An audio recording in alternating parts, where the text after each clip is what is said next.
श्री सिद्धभैरवाय नमः. बघा आता आपल्याला काय सांगायचं आहे, कळसूबाई शिखर म्हणजे कळसूबाईचं माहिती आपल्याला थोडक्यात सांगायचं मी प्रयत्न करतो. आता हे कळसूबाई शिखर महाराष्ट्रामध्ये एक नंबरचं शिखर आहे. 16,000 किलोमीटर 16,000 मीटर याची उंची आहे.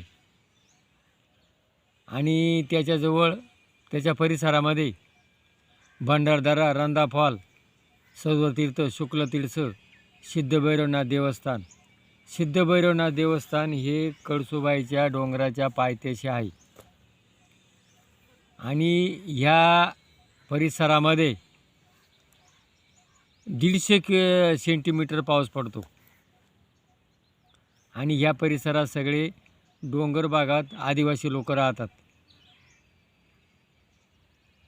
तर कळसूबाई हे शिखर काय आहे, पर्यटन अभयारण्य म्हणून घोषित केलेलं आहे. आणि मग कळसूबाईची आख्यायिका अशी आहे, कळसूबाई एक देवीचा अवतार आहे. ज्या अष्टदेव आहेत ना, तर हिचं एक बालरूप इंदूर डोंगराच्या पायथ्याशी इंदूर गाव आहे. आणि त्या गावामध्ये सेने आडनावाचे ग्रस्त राहत होते आणि त्यांची डोंगरात जमीन होती. आणि कळसूबाईचा जो जन्म आहे ना, हा स्वयंभू म्हणजे आईबाप नाही, ती स्वयंभू प्रकट झालेली. आणि ती काय आवाज द्यायची, मी येऊ का, मी येऊ का. आणि मग त्यांनी म्हटलं काय आवाज येतो बा, कोण म्हणतं येऊ का, आणि ये म्हण. तर बघा अशी 7 वर्षाची मुलगी आणि त्या माणसांच्या जवळ आली. आता त्याने काय केलं, तिला घरी आणलं. आता 7 वर्षाची मुलगी आहे, घरात खेळती राहती.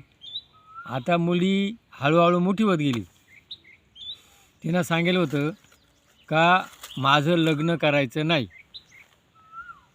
मी अविवाहित राहणार, मला लग्न करायचं नाही. आणि जर मला कोणी पाहायला पांगणे आले तर त्यांचे उष्टे जे भांडे आहेत ना, हे मला उचलायचे लावायचे नाही. आता तिनं सांगितलं होतं. पण त्यावेळचा परिसर हे आदिवासी विभाग, आणि त्यावेळेला काय व्हायचं, बालविवाह होत होते. मुलीचं लग्न 7, 8, 9, 10 वर्षाच्या आतच करायची. आणि मग तिला नवरदेव मागणं घेऊन आले. आणि मग त्याने स्वयंपाक बिपाक केला, तिला बघितलं.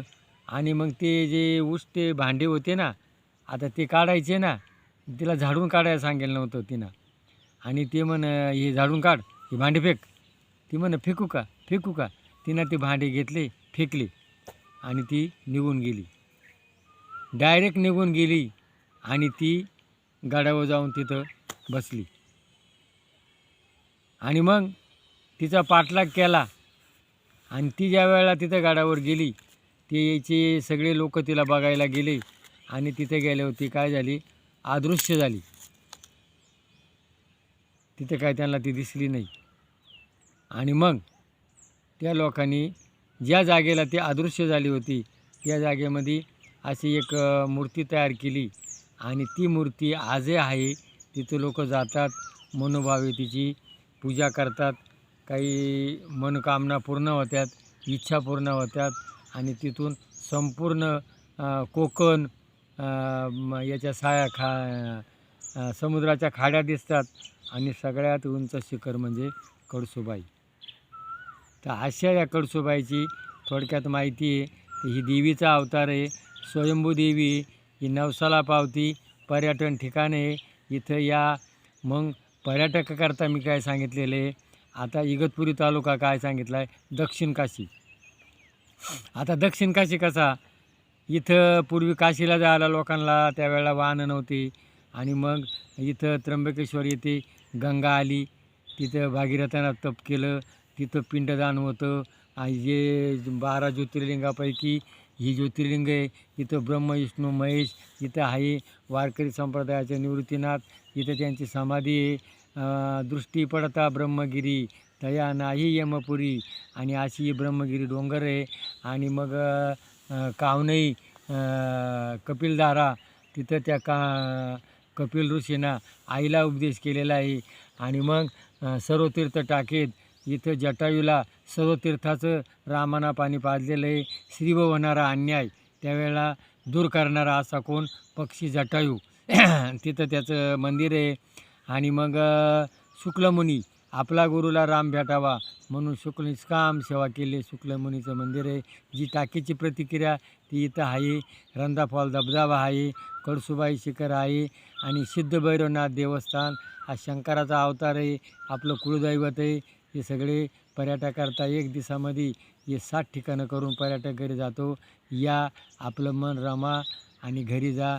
जय भैरवनाथ महाराज की जय.